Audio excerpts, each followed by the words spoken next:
পাটগ্রামে বোমা মেশিন নিয়ে আমরা সাধারণ ছাত্ররা বিগত 6 থেকে 7 মাস থেকে আমরা কাজ করতেছি, কিন্তু আসলে আমরা এটাকে নির্মূল করতে পারি নাই।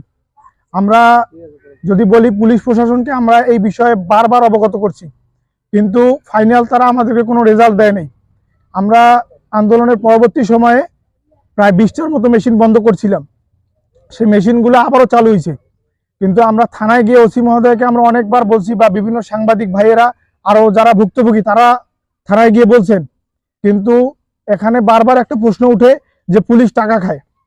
পুলিশ টাকা খায়, এখন অনেকে বলে লাইন দেয় 10,000 টাকা করে, কিছু সাংবাদিকও টাকা খায়, এটা আসছে।